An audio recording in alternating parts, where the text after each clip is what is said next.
Shri Ram Jai Ram Jai Jai Ram Om. Shri Ram Jai Ram Jai Ram Om. Shri Ram Jai Ram Jai Jai Ram Om.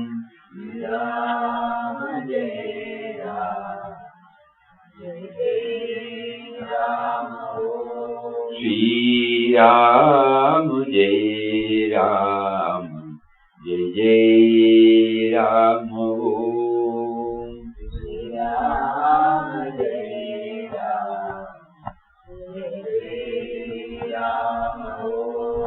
Shri Ram Jai Ram Jai Jai Ram Om. Shri Ram Jai Ram Jai Jai Ram Om. Shri Ram Jai Ram Jai Jai Ram Om.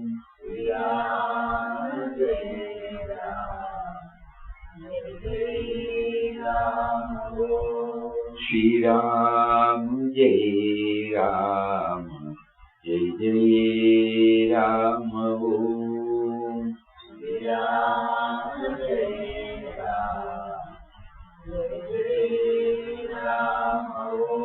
Shri Ram Jai Ram Jai Jai Ram Om. Shri Ram Jai Ram Jai Jai Ram Om. Shri Ram Jai Ram Jai Jai Ram Om.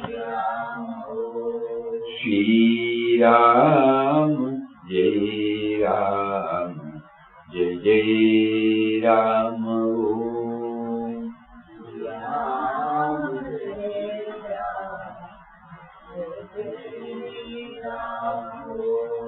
Shri Ram Jai Ram Jai Jai Ram Om. Shri Ram Jai Ram Jai Jai Ram Om.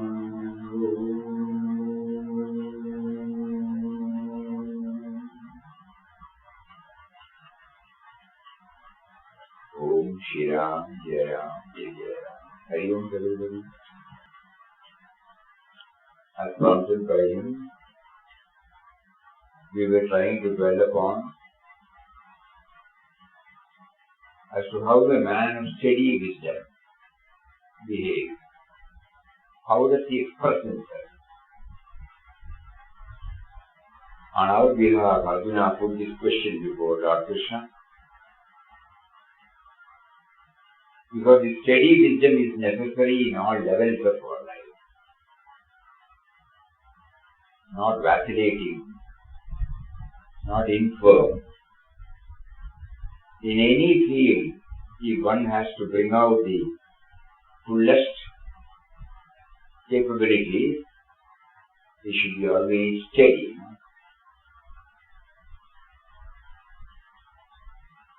So how does a man of steady wisdom talk, walk, do, think? This question was raised by Arjuna and Lord started answering. In the first stanza itself, he gave a whole picture that those who is self-contained and contented, always feeling the fullness inside. He doesn't require anything to make himself full.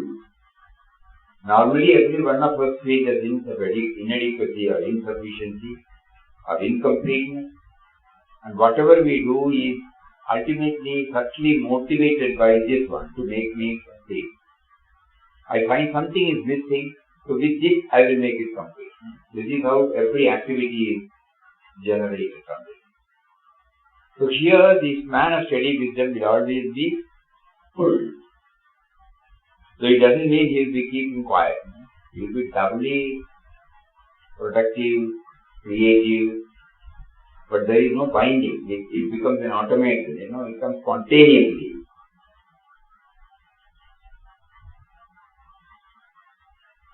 Because when the fullness will come only when the me and mine is not there. And in the next stanza, we are touching about the three main obstacles that prevent us from moving towards it. Raga, Bhaya and Krodha. Attachment, fear and anger. Before we go to the next, we would like to read a few words of Swami Chinmayanandaji. An inspired artist, trying to express his mental idea on the canvas in his language of color, would often not stand back from his ease and would again with growing tenderness and love approach the child of his art to place a few more strokes with his brush. Like that here, Krishna, inspired by his own theme, is again and again choosing right words to add more light. See, the Lord is not satisfied. He uses 18 sentences. Stanzas. 18 stanzas. You remember the words of Swamiji? 18 superb strokes on the mental canvas is bringing out the word picture, and every time as an artist he looks at it, no, something more to be done. He comes back, looks at it, again goes and adds. Krishna, inspired by his own theme, is again and again choosing right words to add more light and shade to the picture of the perfect one, which he was painting upon the heart slab of his listener. Which he was painting upon the heart slab of the listener, Arjuna. He who, without attachment, squarely meets life with all equanimity and poise, and is one who is established in wisdom. Here also we have to understand the entire stanza together as a whole, or else there will be the danger of misinterpreting its true meaning. A mere detachment from things of life is not a sign of perfection. Vita Raga Bhaya Krodha. First line is that Dukkeshu Anadvigramana. Dukkeshu Vikapasvara. Vita Raga Bhaya Krodha. Sisadir Mudilja. So those who is equal in both Dukkha and Sukha, nothing affects him. He doesn't get depressed because of any so-called labeled adversity. He doesn't get elated by the so-called labeled positivity. So gain and loss, he doesn't put the label. Happening, everything is happening, everything is happening.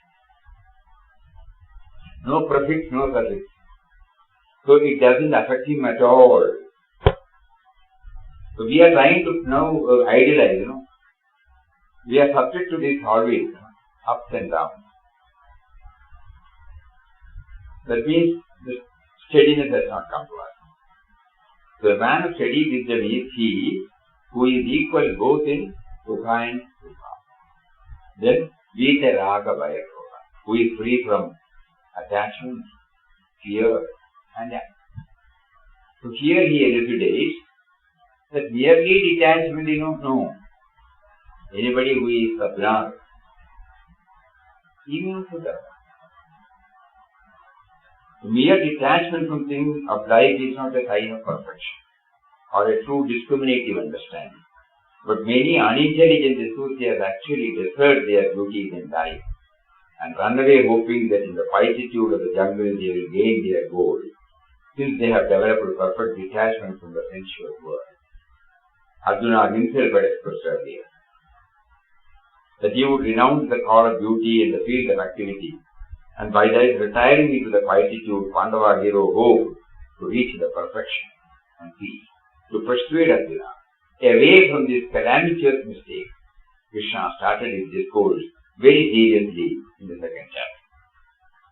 Detachment from suicidal affections and unintelligent tenderness in itself cannot take man to the higher realms of divinity.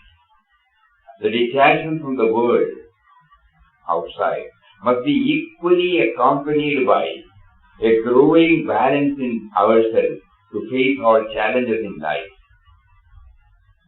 Shubha Shubha, auspicious and inauspicious, in perfect equipoise, without either any uncontrolled rejoicing at the Shubha or any aversion to the Ashubha experience. A mere detachment itself is not the way of the perfect life. In as much as it is only a negative existence of constantly escaping from life. But the perfect one is one who, with a divine freedom, lives in the world, dangerously meeting both the joys and sorrows which life provides for him. To be in winter out in the sun and lie basking in its rays is to enjoy its warmth and at the same time to suffer its glare. To complain of the glare is to bring sorrow into the very equipment of the warmth. One who is intelligent will either try to ignore the glare and enjoy the warmth fully, or shade off the glare and bask in the enjoyable warmth. Similarly, life by its very nature is a mixture of both good and bad, and to live ever adjusting ourselves, avoiding the bad and striving to linger in the experience of the good, is to live unintelligently. The perfect one experiences the best and the worst in life with equal detachment because he is ever established in the true and eternal life which is the very self. In Arjuna's question he had inquired of Krishna how a perfect master would speak. This stanza may be considered as an answer to it. Since the perfect man of wisdom neither feels any aversion for the sorrows or rejoices at the joys of life, he neither compliments anything in the world, nor does he condemn anything. This is another point for all of us to ponder over. Satisfied is over-enthusiastically, we say so many things at the individual level. Wonderful. Congratulations. All those things we do. But actually the man, when we know that it just happened, that's all. God didn't make it can happen.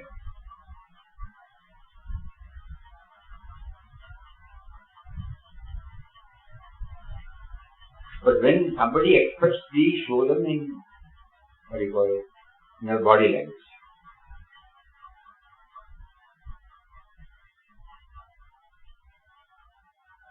Because he has not still raised to that extent, so naturally he expects some patting on the back. But suppose we do that, we have to ensure that the ego does not get puffed up.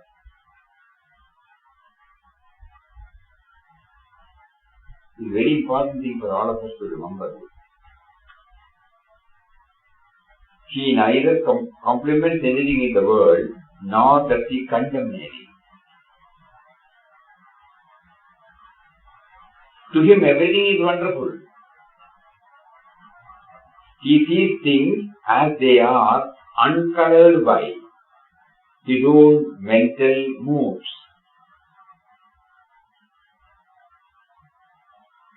Uncolored by his mental moods. It is my thought puts the label that this is good, this is bad. It has been habituated. So a man of steady wisdom is not carried away by his mind, in short. Is it love or fight? How do we let us take over? Is it any reaction? What happens to anything you do, whether you compliment, if so long as you don't own it, it is alright. It is spontaneous, that's all. I am not there. it's not right. You are smiling not because you wanted to smile. If the smiling comes automatically. How do you? If the smiling comes automatically, then you are not responsible for it. No? Why do you own this? Only when you own this, you have to ask this question. Then how do you smile? It comes automatically, no? If the smile has to come, if God wants you to smile, He will make you to smile. If God wants you to put a strong face, He will not. He will like that. It is good use, it is take it. Because it is coming, no. Nobody will be like a They will be laughing, they will be complimenting. But the only thing is they will not be owning it. It is not from the individual. Be confused. From the individual level, it is only boosting our ego or we get depressed. It is spontaneous, His smile is spontaneous, It's not that he willed. Then the question does not arise. You don't ask this question. If you are conscious of smiling face, then it is artificial. It is not good. It should come like, your second nature. So to him everything is wonderful. He sees things as they are, uncolored by his own mental moods. Uncolored by his own mental moods. That means the sense of individuality does not own it. It comes spontaneously. Whatever.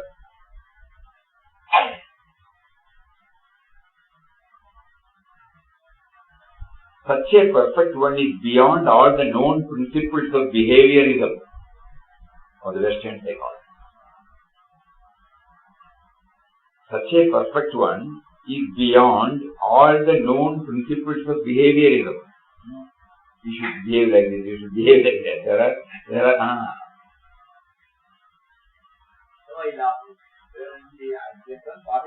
I don't I made purposely and really I don't purposely. So I don't know. If you are interested, you will go try to know. Why do you bother? And so, yesterday we stopped there, And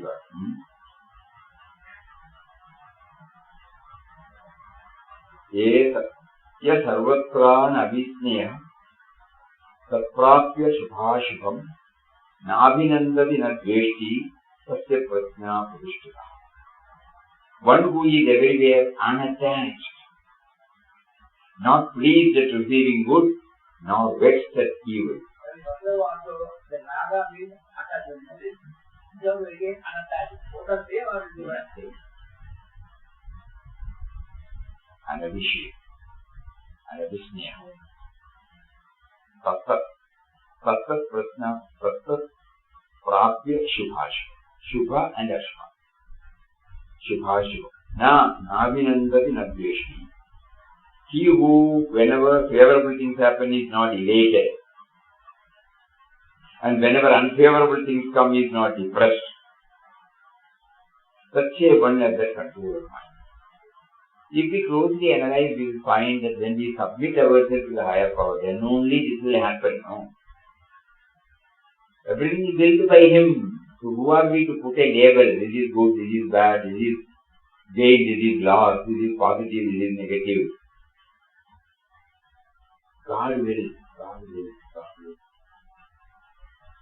That is why we have been asked to go through the inquest of God very often, because this has been hammered there through experience. At no time we have felt, grumbling or complaint ever was there.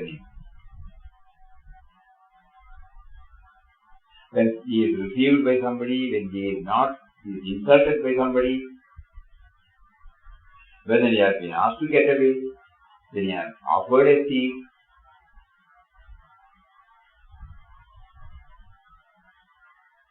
nowhere.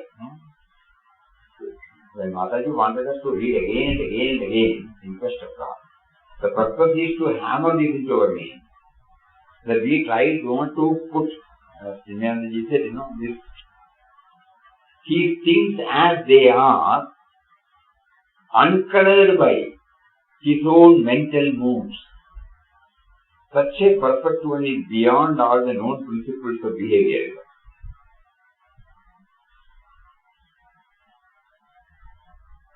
Very deep we have to think about it. It is not a sloga just to be.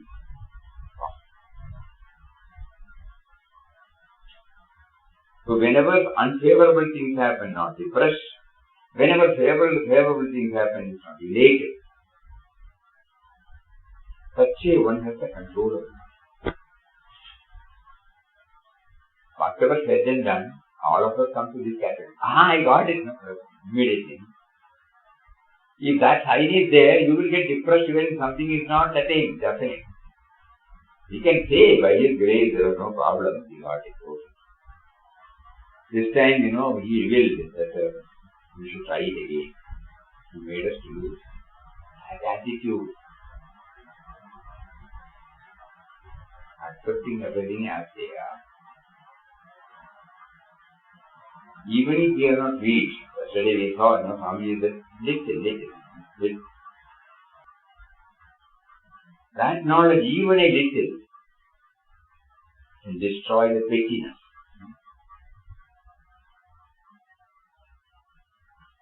The Prajna attitude. So we idealize, we keep on idealizing, and then slowly we find it will percolate, no doubt about it. It will percolate. Every time you feel, I am not upset. I get elated easily. I get depressed easily. That person's prajna is well established. In life, you do need a measure of these qualities, and we do find also men and women of this type. It is not that we have to become a Mahatma for this.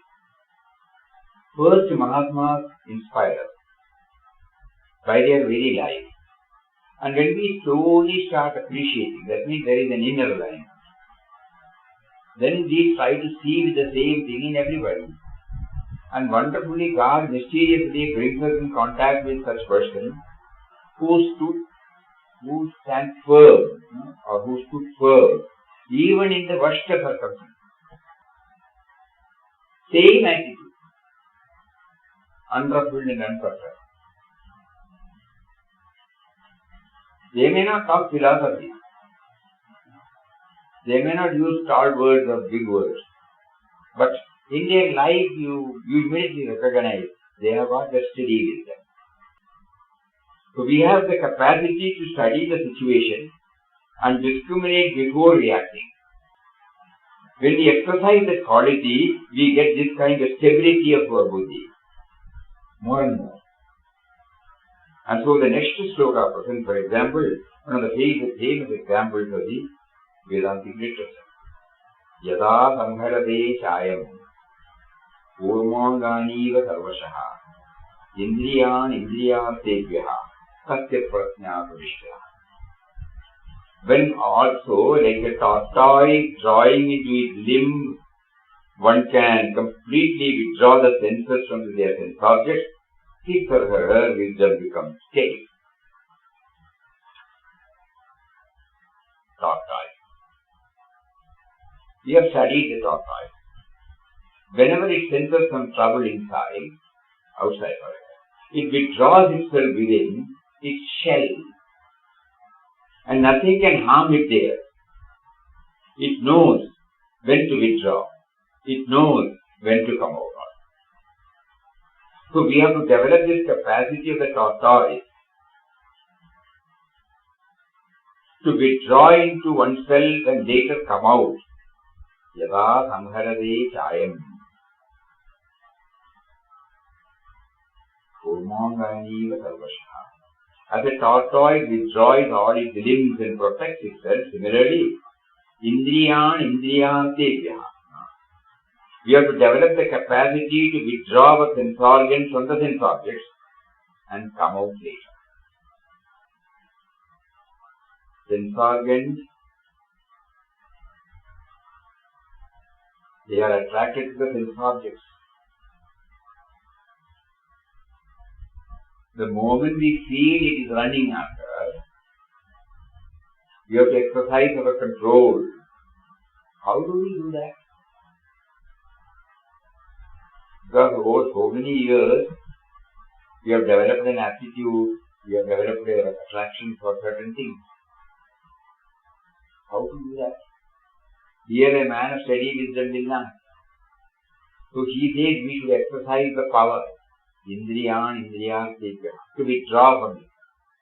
From the sense objects, we have to withdraw the sense objects. There could be so many ways. One is to bring in God. Papa will go to the origin of everything. Origin of everything means God. So then the attraction will not be there. We have only reverence, gratitude. If we have not reached that stage, we have to employ some other discipline, like some vow, some discipline, something like self-denial. We will develop.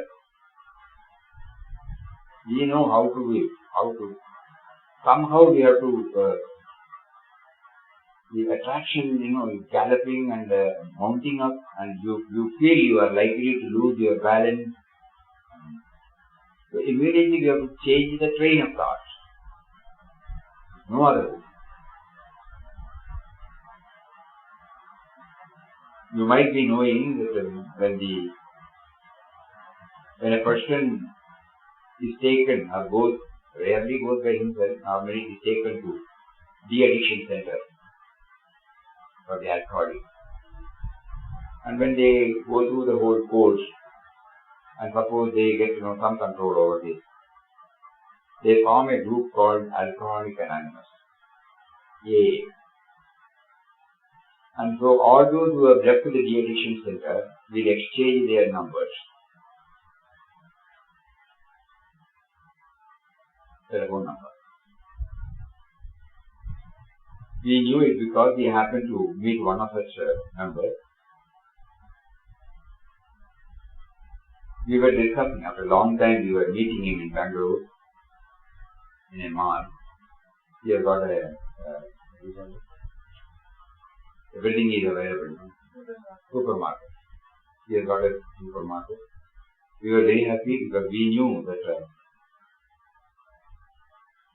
he would no longer be able to lead a normal life. Because at his tender age, somehow he became an alcoholic. Somehow, God willed that he should get in touch with a good friend, and the good friend took him to a de-addiction center, where he religiously went through the entire course and somehow wanted to hold on. And he has been successfully going on. His father helped him to set up the Supervasa. His father is known to us very well, so we know him from childhood. Right now. So when we happened to go to Bangalore many years ago, when we came to know that his boy had set up a supermarket, we went there, we were very happy. The supermarket was so impressive, and he sitting in a chamber. As soon as he saw us, he came running up, and then we sat. And I said, very happy to see you in this. Then he was explaining, it is a Punarsan rebirth for me. Suddenly a call came. Immediately he said that, I have to put Asha now. When you will be back? Then he said, I don't know. But you give me your telephone. So we gave our landphone, and then he went out. Evening he telephoned. You know why I rushed? We have an understanding among ourselves that to those who are likely to slip because of some depression, some friends call him, why not we have a company? Or unknowingly some of the family members would have scolded him because of some crisis would have come, financial crisis or something like that. Because the other day you were doing it, suddenly he goes back to his old days. So immediately he rings. That person has to leave everything and rush up to this person so that the train of thought is shifted. He will be immediately taken to some other place and say music or a movie or something, a beach or a park, and made him to cool. And once he is back to self, he goes back and leaves him there and comes back. So, how to withdraw this, this power to immediately. So even a Alcoholics Anonymous, a thing, I think probably this must have been given, this idea must have been given by Mrs. TTK. TTK, they started this first de-addiction center in India, in Chennai. Probably from there, she would have given this idea. This is one of the best ways to insulate ourselves from our own slipping away. So that is why he says, so we have to develop this capacity of the tortoise to withdraw into oneself and later come out of it. We have to develop the capacity. This capacity is freedom. When we develop, then we become a philosopher. So in the case of alcoholic, okay. In the case of others like us, where we are likely to lose ourselves, normally we are sattvic, we are free from such things, but at a particular moment, you lose yourself. Immediately, Papa used to use the word a sentinel. Keep a watch. In military areas, you will find, behind the fencing, there will be a small projection. One person will be standing there with the rifle, and he will always be watching. So like that, we have to keep ourselves always vigilant, alert. And any time they are likely to slip, we must immediately go to the bathroom, we must pour cold water. If it is too much, take even a cold shower. Or we must look at the photo of a person whom we admire. Or read a few lines of such inspiring quotations. Or if nothing is possible, go for a walk, run. Somehow we have to exhaust and train up our actions.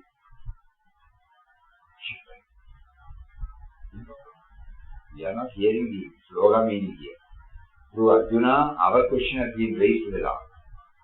So all of us will know what is in store for us.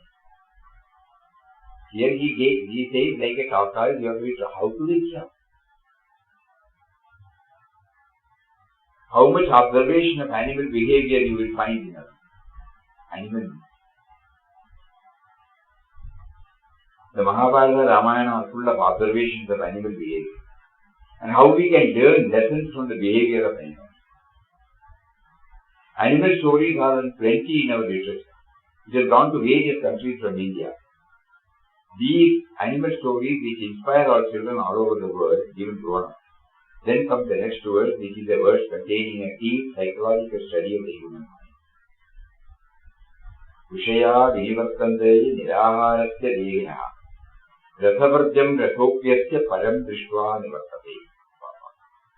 Sense objects fall away from the abstinent person, leaving the longing behind. But even that longing ceases when one realizes the suffering. Initially, the longing may be there, but we have to move, shift, geographically shift ourselves.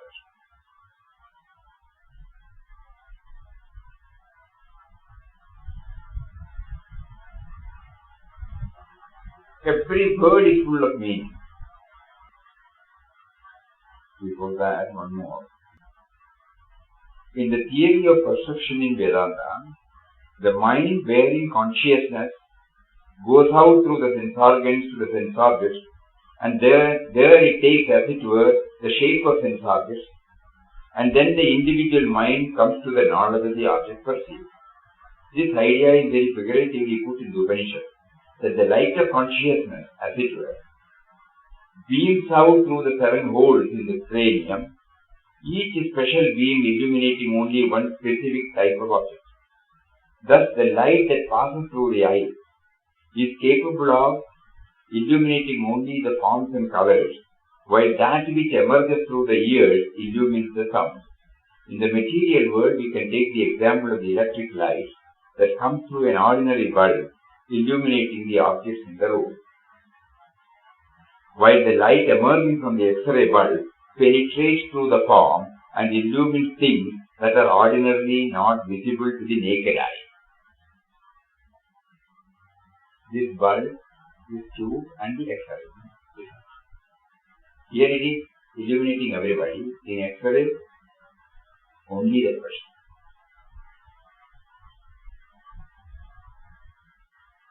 Thus, in each individual, 5 distinct beams of the same awareness flow out like antennae, and they give us a complete knowledge of the external world. These 5 avenues of knowledge bring to us the innumerable stimuli from the outer world, which, reaching the mind, provide all the disturbances that man feels in his life. If I were blind, the beauty that is passing cannot disturb my mind. If I am deaf, I cannot overhear criticisms against me, and naturally it cannot reach me the untasted or the unsmelt or the unfelt sense objects can never bring any pang or sorrow into the bosom.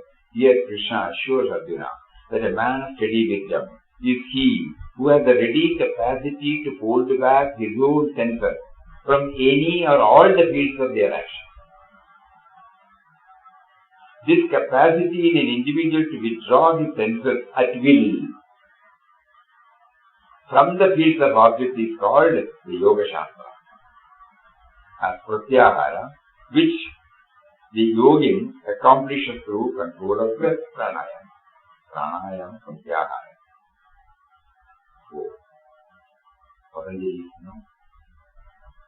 To a devotee, this comes automatically because he is all eyes and ears only for the form and stories of his beloved Lord. To a Vedantin again, Uparati comes out of his well-developed and sharpened discriminative faculty with which his intellect makes his mind understand the futility of licking the joy and happiness that comes in the daylight ditches of sensuousness. Shankara considers the following stanza as an answer which the Lord gives to a possible doubt in Arjuna's mind.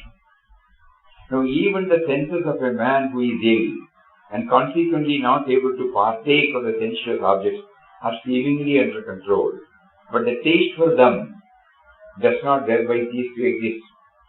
How does even the taste of sense objects finally end? So here he says, Vishaya Vinivartante Niraharasya Devinaha Rasavarjam Rasopyasya Padam Drashtva Nivartate.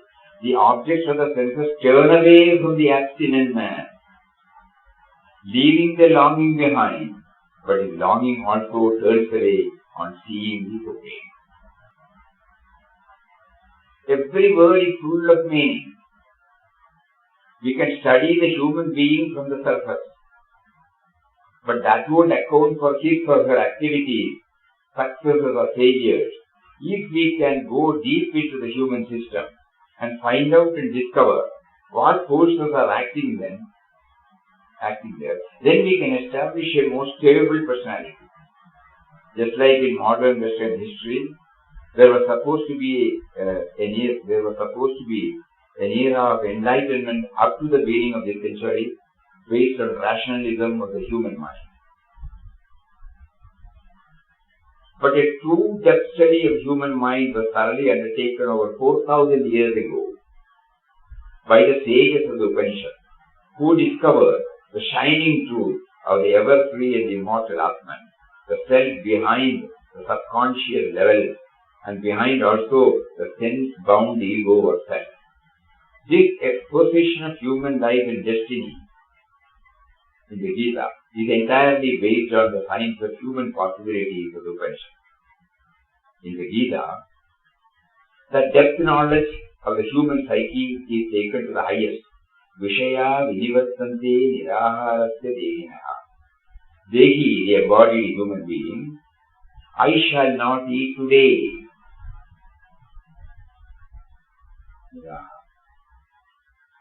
And observe their fast.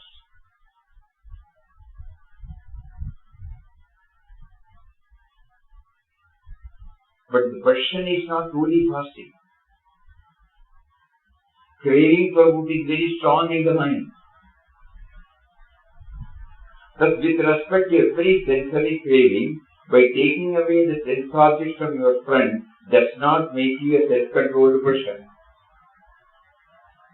The person is described as Rasavarjam. Rasam is the craving, Rasam, it is still there. Can you overcome that craving? Then you are wonderful. That is a great statement in the second line. Param Drishtva Nivasati. Even the craving goes away when the Supreme Atma is realized. When God, who is the self of all, is realized, even the craving goes away. Vishaya is a technical term in Sanskrit for sense object, and Vishayi is the term for the subject, the human being. These two are technical terms in Vedanta. When the cravings go, then only you are fully free.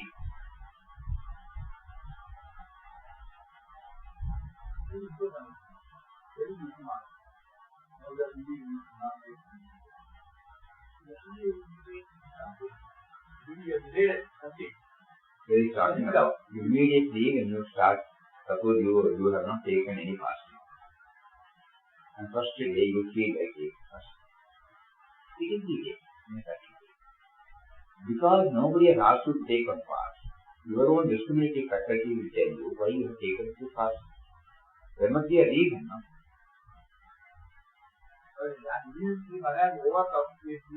After some time. After some time you will not even feel there is some. But he says even the longing will be there when you deny something initially, and that longing also goes. We should watch ourselves whether it is making me a perfect steady man. These are some of the proofs that God gives, so that we will know for ourselves whether we are moving towards that Satya Prajna Pradishtha, whether we are moving towards the man of steady wisdom. We have to think, we have to watch ourselves. Here in the laboratory, we are placing ourselves, The upper mind in me is putting the lower mind in the laboratory, which is called contemplation and meditation, and then we are seeing it for ourselves. How? Physically you are denying. What is happening to me? Somebody offers something, no, I am on fast. Today I will take. Why don't you take something? Today I am on fast. That means there is a conscious attempt to deny you that. Why? And you will later on start thinking, even if at all the craving is there, which only you know, then you will find nobody asked me to go on a fast. Then why did I do that? Then the reason will come. Either you got inspired by somebody, or you suppose, I am a short-tempered person. Okay. In order to control my temper, I tried various things. Then I thought, this would be better. If I go to the origin of why I took the road, that means it should be purely self-initiated, Not because somebody told you, if you take, finished. There won't be any purpose.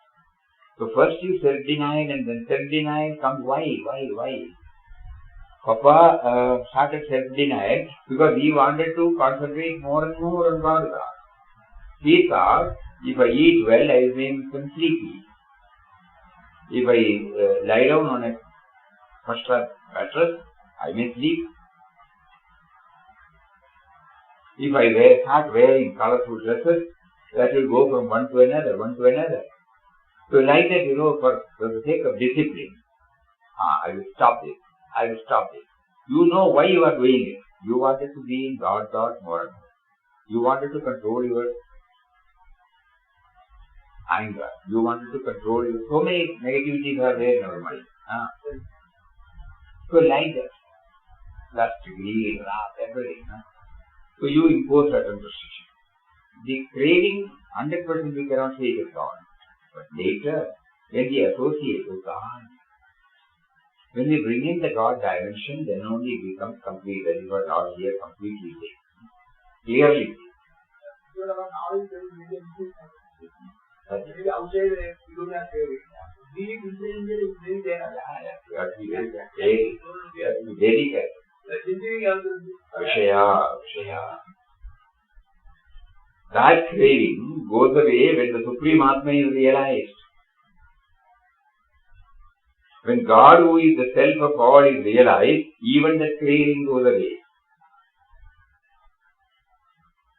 Then only you are fully free. Otherwise, the craving can create new situations, new kinds of challenges all the time. New temptations can come. But when the craving itself is gone, absolutely free you become. This is the highest type of mind, where the craving has been completely uprooted. Through the knowledge of one's own nature and the infinite aspect. So it becomes very, very clear to us now. The Lord says that unless and until we realize His presence within and without, 100% purity is not possible. 99 you would have got. When the cravings go, then only you are fully free. Otherwise, craving can create new situations, new kinds of challenges all the time. New temptations can come. But when the craving itself is gone, absolutely free you become. This is the highest type of mind, where the craving has been completely uprooted through the knowledge of one's own nature as the infinite aspect. That means Deha-buddhi should go, We have the story in our mythology of Lord God Shiva doing tapa. You get it in poet Kalidasa's Sanskrit Shastri called Kumaradambo, where Parvati is eager to marry Shiva. She comes to Shiva, who was then an ascetic, practicing asceticism, and requests Shiva for permission to serve him. For an ascetic to have a young woman to serve is not a good situation, because it will inflame whatever cravings are there. But Shiva was of a different type. He allowed her, yes, you are free to serve me. I have nothing to worry. This subject is put into the beautiful words by Kalidasa. When Parvati entreated Shiva for permission to serve him, Shiva knew that this may be an obstacle to his spiritual practices. Even though he knew it, he accepted her service. So he gave permission. Those persons alone are dhiras, intelligent and heroic, who are not afraid of these conditions because their minds are not agitated when agitating circumstances prevail. For enabling us to easily understand when we go through Papa's life we found, when he was accepting every situation as ordained by him, this attraction was not there for him, or aversion was not there for him. When we went to Mount Abu, somehow we happened to locate the place where Papa, what is his name? No, what is her name?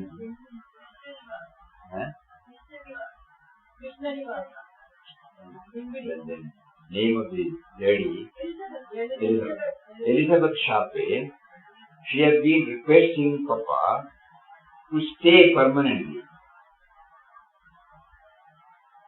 She has been watching when Papa was in Dimbidi, and she was when you all might know, those who have been associating with Ashram for a long time, they know she was the one who has written the foreword at the feet of God. As far back in 1928 or something. So Elizabeth Sharpe was very particular that Papa should stop moving around. So she went to there. She had a beautiful, on those days, a beautiful, big building, spacious building in the Mount Abu. Today, of course, it's all crowded with so many buildings. Now it is. So when we went there, we remembered it. Papa was offered everything, He stayed there 15 days or 20 minutes, I don't know. Then one day he said, fine. He went to the Abu Road, got into the train. Okay, sometimes somebody wants to do that. When we read this, we understand. Who are not afraid of this condition because their minds are not agitated when agitating circumstances prevail.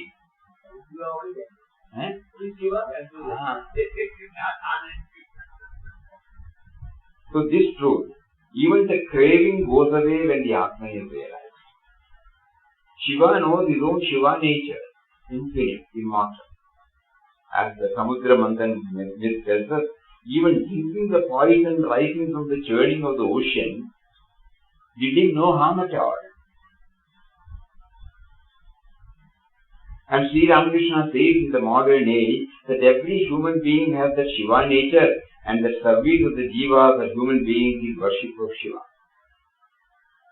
Kalidasa mentioned that Shiva burned to ashes the Indian cupid Kamadeva, after which only the marriage between Shiva and Parvati took place.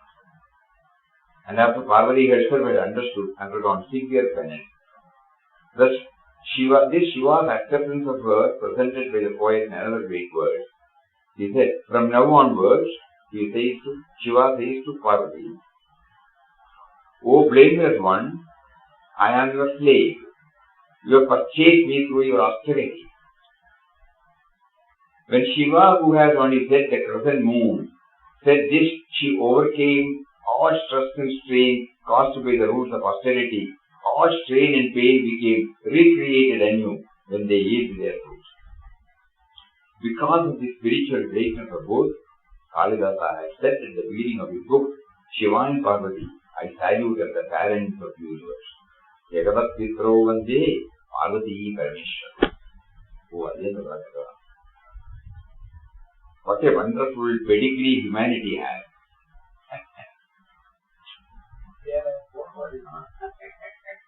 Jagatah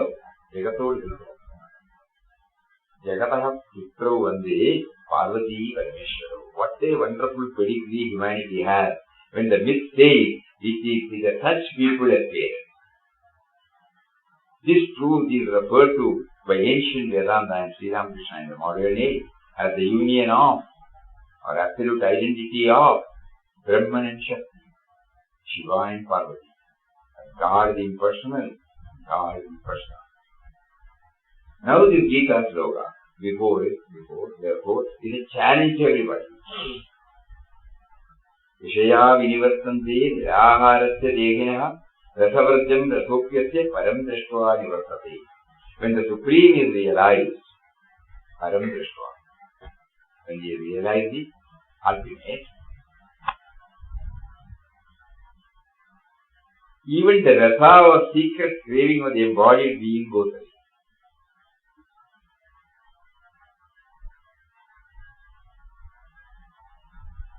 Nothing can tempt such a person. He or she is a dheya. That is the language of Vedanta. Then when we struggle like this, we have to be careful about our sensory system. They are very powerful. That is the theme of the next verse. We will take it tomorrow. So, closing this. Similarly, the ego, existing now through the waking dream and deep sleep state, has gathered to itself a dung heap of impressions, all of them purely sensual. But these cannot be effective when the same ego, transcending these three planes, comes to experience the plane of God consciousness. Dung heap of impressions. Yes. We can take the central message as unless and until we do some self-denial, no? First, self-denial is a must. We will control ourselves and others. This is also God's task. For anything, everything. No.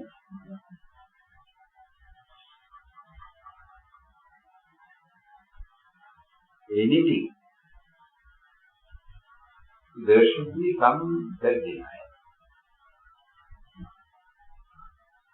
Niraharasya Devina. All these, the sense organs, they should be denied of something. I will not see, I will not hear, I will not touch, I will not smell, I will not taste. Certain things. Craving may be there. Then I think, why am I doing it? Because I am inspired by the sloka here. I must 58 or 59 sloka of Sri Bhagavad Gita, where the Lord is trying to portray the man of steady wisdom in my mind. I would like to become. I would not like to be tossed hither and thither by all these changing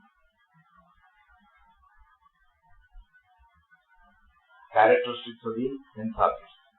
They have placed me. God is testing me. So I have to stand firm.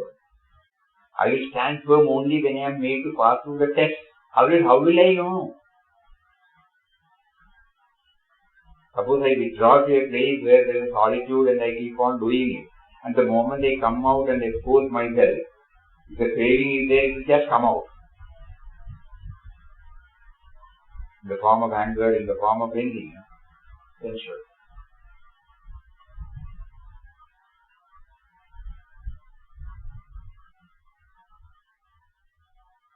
Yes, yeah. So we discussed in the beginning how breaking the chain of thought is important. Like this is the example of the alcohol anonymous. I'm curious to understand when we are changing the chain of thought from one say from alcohol to not abstaining from alcohol, what happens in our body and our nervous system that supports us in bringing that change? Is there a relation between that? Initially you are saved, okay? But again you are subject to the same thing, Then I start thinking, unless I substitute something positive, as you said, it is only now you have shifted your thoughts.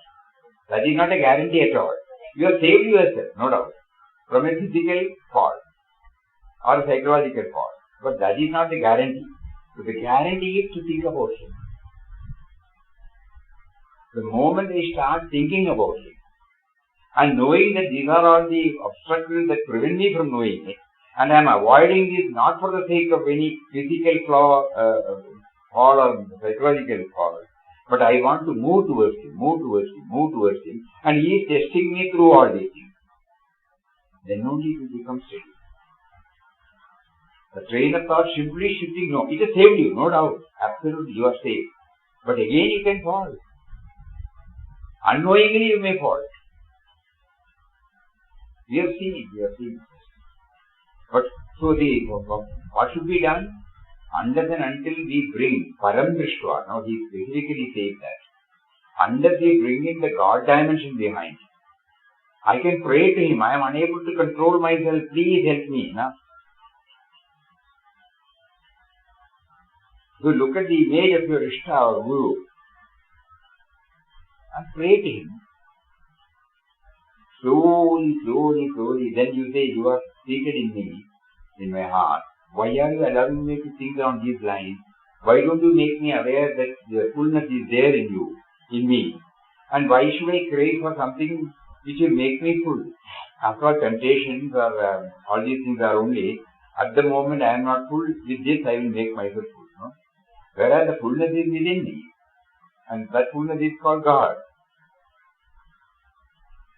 Try and error only. We may fail, we may forget. Some sloga, some words, some poem, something, that will pull you up.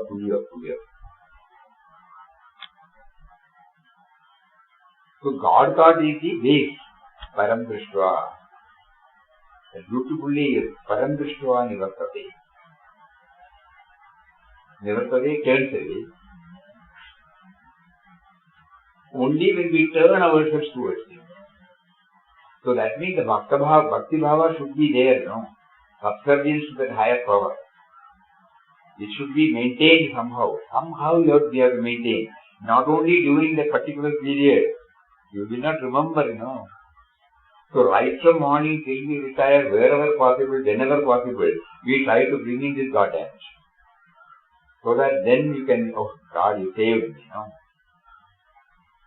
You tested me, but you saved me. Please don't test me. Enough is enough. I cannot afford to stand. I may slip, so don't test me. Don't tempt me, don't test me. Oh God, we say temptation as well as testing.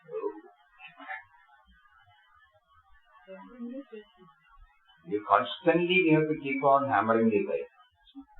Because every moment, the dancing of the three gunas is there right from morning till evening. At times you become sattvic. Very cool, calm, serene, steady, everything. Suddenly a lot of activity, exposure, and initially everything positive. If it is positive, negative will be there, sure. So up and down start. And tamoguna. So it's idleness or what do you call it? Inactivity, that also everywhere, you feel nothing and feel I am useless, I cannot do anything. So we are subject to these three. The sattva, raja and tama, from morning to evening. So as far as possible, suppose we try to keep up sattva, then we are free from the attacks of the rajoguna and tamoguna. And later on we have been, Vinobaji says, these two are to be eliminated. And sattva is only to be wounded, not eliminated. Wounded. Because these are the botheration. You may become proud of yourself. So sattva should be retained, but sattva should be wounded. The other one eliminated. So we keep on thinking about it. Because I become proud of my achievement. Finished. I have stopped. One more question, yes. So, when we were talking about aversion and attachment, so say I have a friend in college, we were good friends, but I discovered that, her drinking and smoking is something that I was not really comfortable with. So, I did try to distance from her in my own capacity of still having loving compassion for her. But did I operate from a space of aversion, which, our reading today said that we should not, or was I being mindful? I don't know. How can we differentiate between them? You are taking up yourself. What made you to distance yourself from her? It is not the person. It is that habit. So then you try to understand. Initially you may be mixing up the person with the habits. But later on when you start thinking deeply, you are as a person okay. But with this habit, I'm not okay. I'm not comfortable with it. So you are distinguishing the person from the wrong thing. Maintain your love towards the person intact. At the same time keeping away from the negative one, deplorable one. This is a mental evolution. Separating the individual from the thing. These are all spirituality in workaday life. The journey has been wonderful. We are deeply thankful to the Almighty who has prompted us to dwell on this man of steady wisdom. It is not merely 2 or 3 slokas. Now we know very well it affects our very life. The common run of life is here exhibited here. We all know whatever we have discussed here. Go through the words of Lord Krishna to Arjuna. We know it is directly a question between the indwelling reality and the personality. So I am praising myself. And in this connection, we again remember Vinobaji's first chapter ending. He said, if we hand over the reins of our mind to him, the problem is we are yet to give. We want to give, but we have retained On Param Drishva means when we have handed over the reins to him, then he will talk to us, the Gita to his own words, and he will be able to follow. We will be able to withstand all the temptations, all the challenges. Suddenly we remember.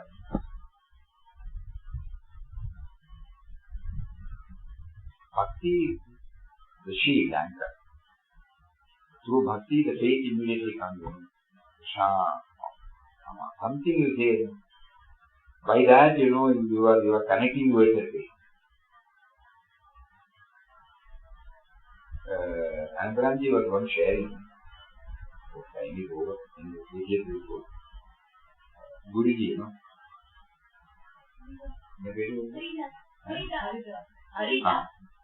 Haridas Swami shared this. They were driving.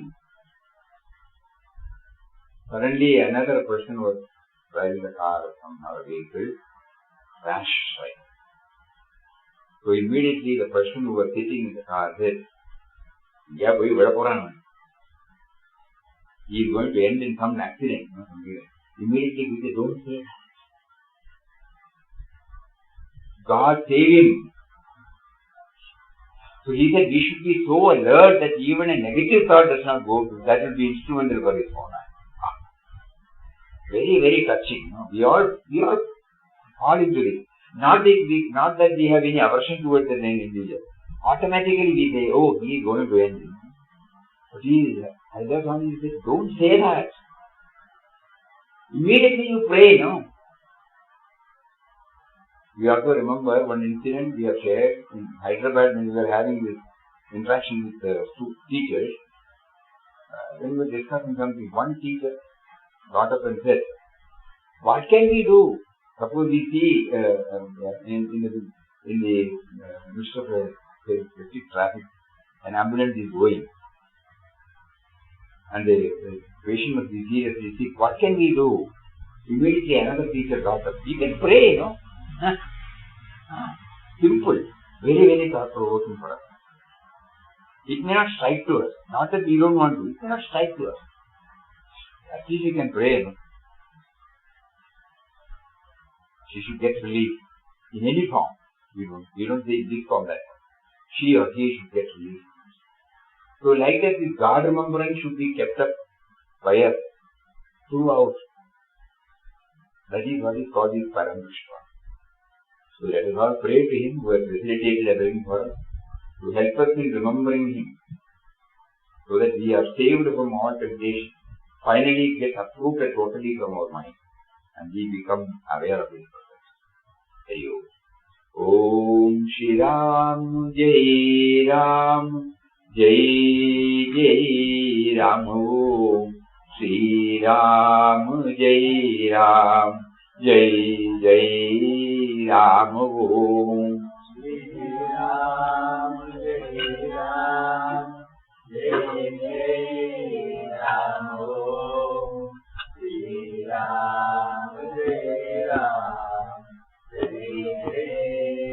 Jai Ram. Shri Ram Jai Ram Jai Jai Ram. Om Shri Ram Jai Ram Jai Jai Ram. Om Shri Ram Jai Ram Jai Jai Ram. Om Shri Ram Jai Ram Jai Jai Ram. Shri Ram Jai Ram Jai Jai Ram. Om Shri Ram Jai Ram Jai